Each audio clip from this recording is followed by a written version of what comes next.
Greetings class, my name is Angel Rubert and today we're going to talk about a topic named Google Analytics. This topic was chosen as part of the course Ebusiness Strategy MAN 6785 with our professor Dr. C. Bruce Cavan, and this group is composed by Haritha Kakani, Jeffrey Miller, and myself, Angel Rubert.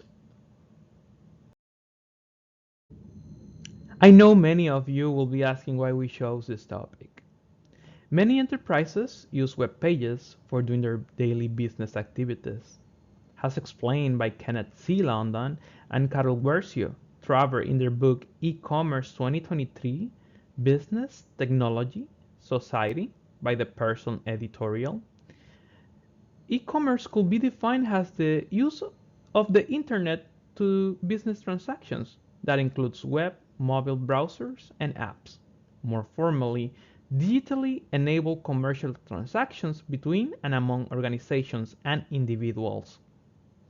Business that hold a website would like to answer simple questions such as how people find their websites, how they can track what people do in their websites, how to gain data on who's visiting your website. They would like also to find the most popular pages on the website.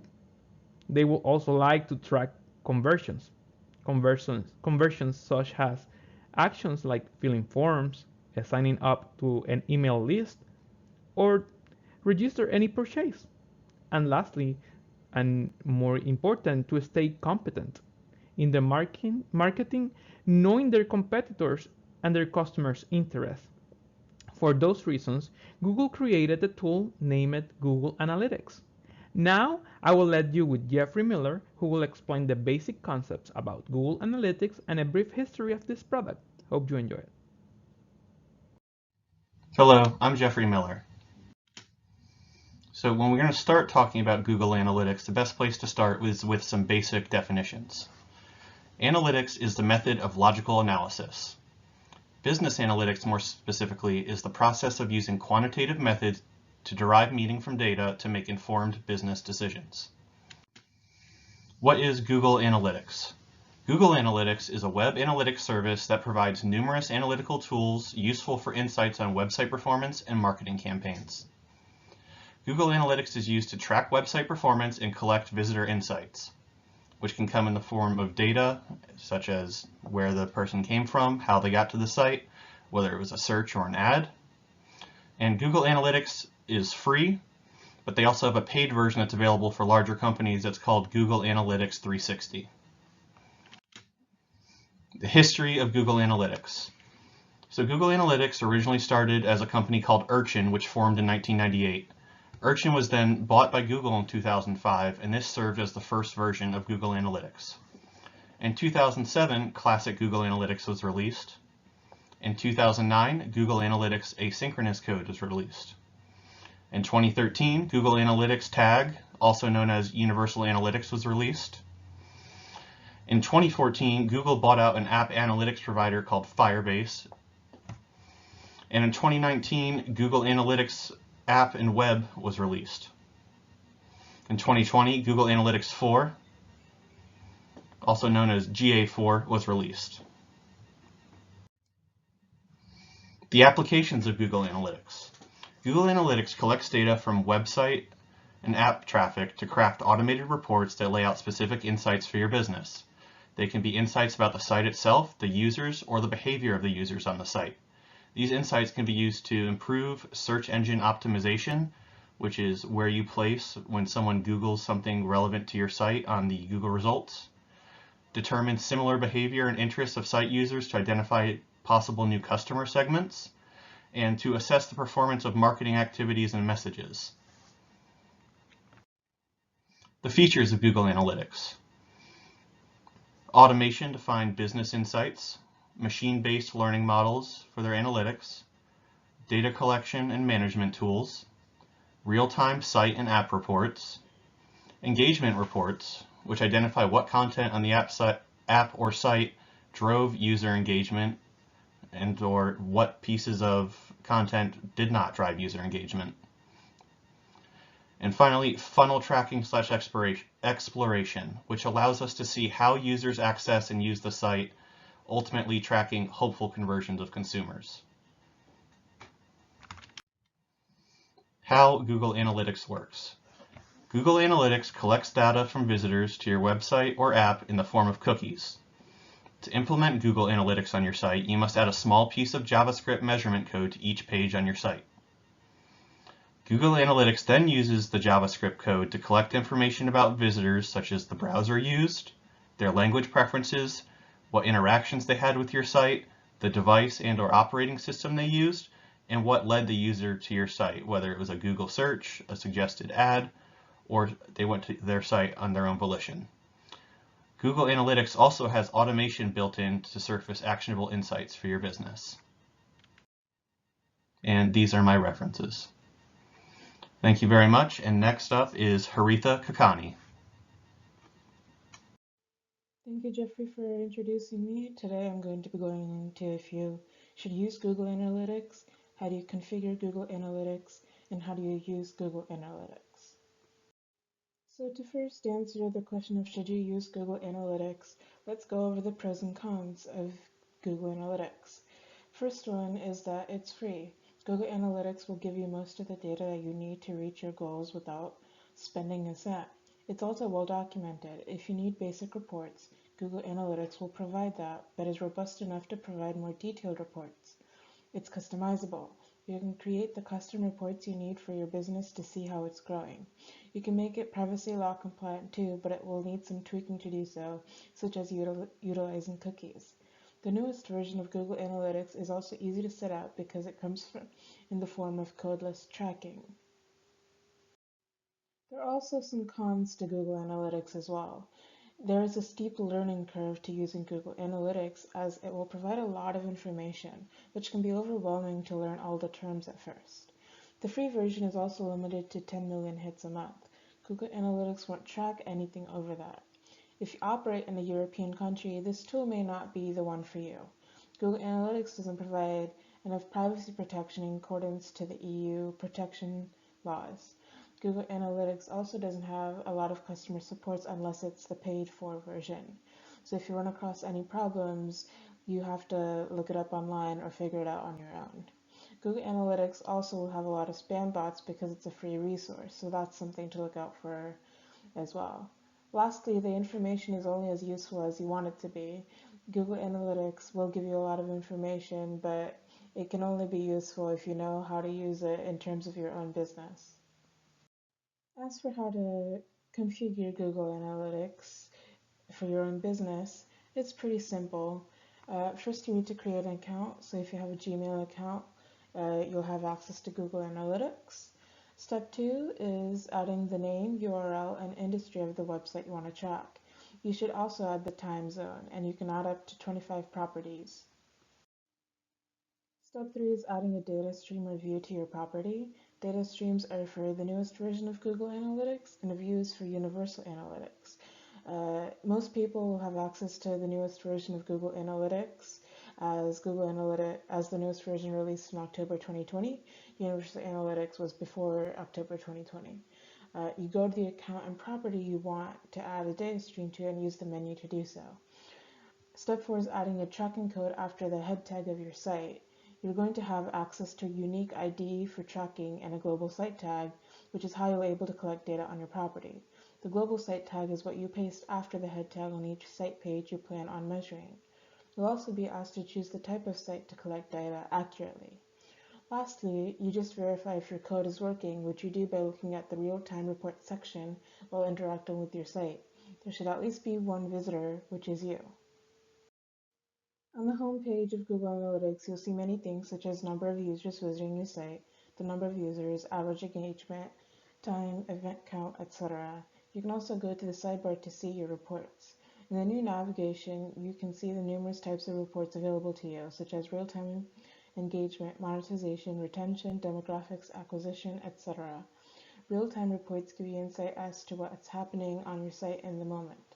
Acquisition reports will break down your traffic by the source, such as referral, email, social, paid search, display, etc. Monetization reports will track your sales and show you your e-commerce metrics. Demographic reports will tell you about your audience, such as gender, age, etc. It's through this report that you can see if you're reaching your target audience or whether you need to change something about your business to reach your target audience. Google also has many other tools to help search engine optimization and marketing purposes. These are just some of the reports available for businesses to use to improve. These are just some of the resources that I use to talk about the topics I talked about today. I will now leave you off with Anhal. Thank you, Haritha. Now I will answer some basic questions about Google Analytics. For example, social media in Google Analytics. Why are they so important for Google Analytics 4? I have 6 points. Number 1, traffic insights. Google Analytics helps you understand which social media platforms drive the most traffic to your website. Why? These insights allows you to focus your effort on the most effective platforms. Number 2, content performance. By tracking social media in Google Analytics, you can see which types of content perform best on different platforms. This helps you tailor your content strategy to better engage your audience. Number 3, return on investment calculation. Google Analytics can calculate the return on investment of your social media campaigns. This includes tracking conversions and sales that originate from social media, helping you justify your social media budget. Number 4, user behavior. Understanding how users from social media interact with your website can provide valuable insights into user behavior. This includes metrics like bounce rate, session duration, and pages per session. Number 5, campaign effectiveness. You can track the effectiveness of both organic and paid social media campaigns. This helps in refining your strategies for better results. And number 6, analytic reporting. Integrating social media metrics with Google Analytics provides a more comprehensive view of your overall marketing performance. Why is this important? This alignment helps by making informed decisions that support your broader marketing goals. By leveraging these insights, you can optimize your social media efforts to better support your business objectives.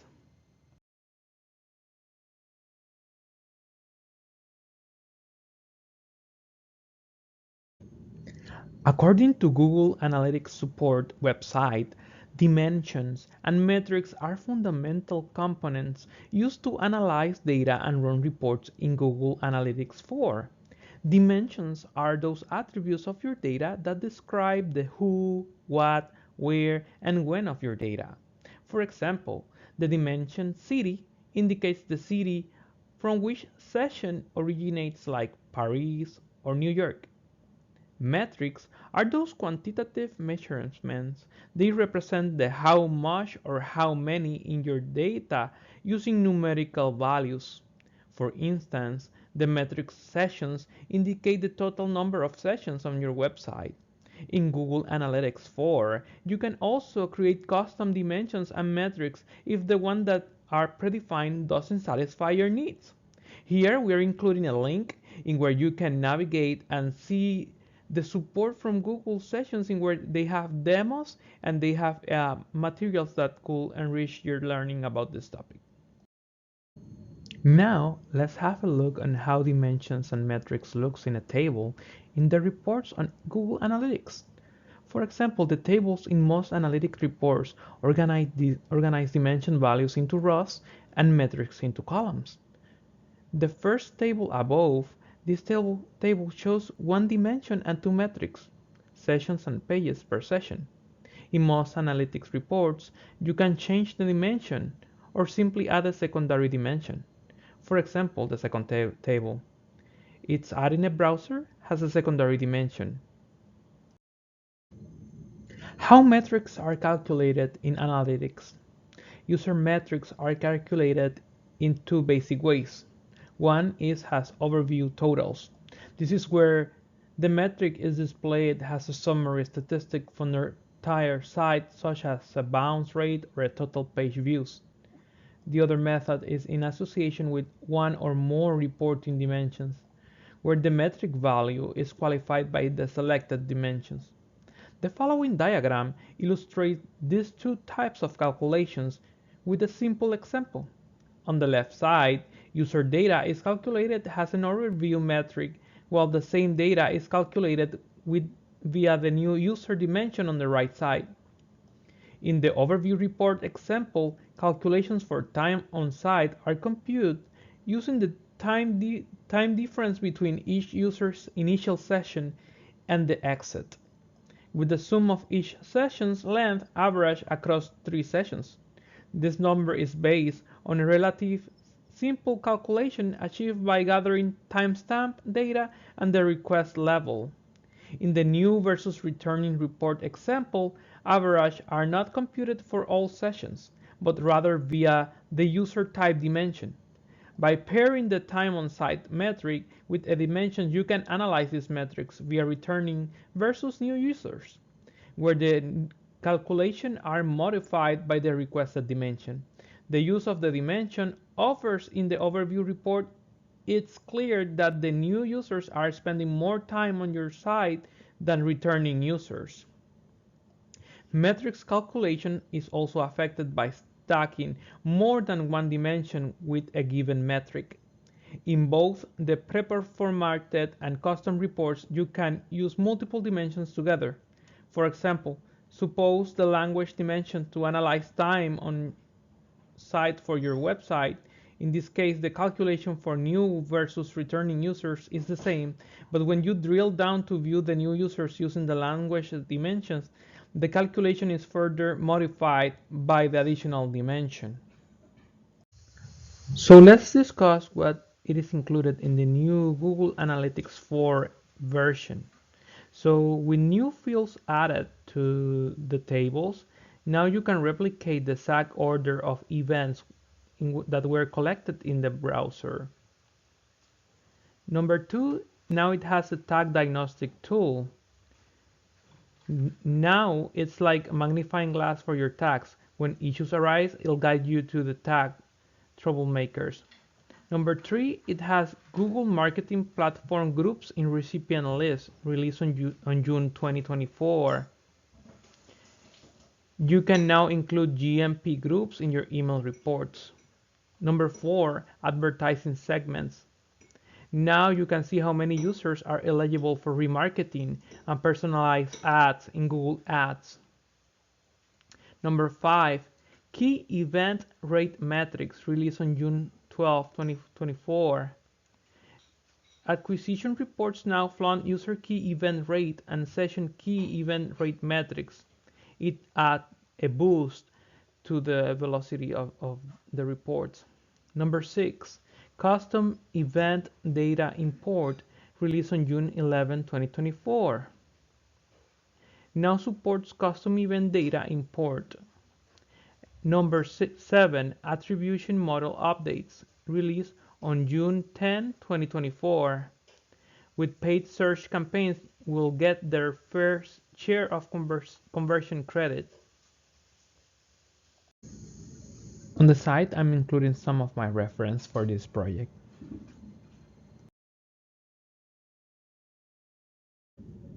Thanks. We would like to conclude with a quote from Lord Kelvin in 1886, which states, "When you can measure what you are speaking about and express it in numbers, you know something about it. When you cannot express it in numbers, your knowledge is a meager and unsatisfactory kind. It may be the beginning of knowledge, but you have scarcely in your thoughts advanced to the stage of science." As a summary, Google Analytics integrates with an entire suite of marketing products such as Google Ads and Google Data Studio. The tool combines data from multiple points to create an incredible detailed map that will help you navigate your audience. The more you learn about your people, the better you'll be at giving them what they want. enjoy using Google Analytics and try it. Probably it will help you with all your metrics and your future business. Thank you so much, and thanks for your attention.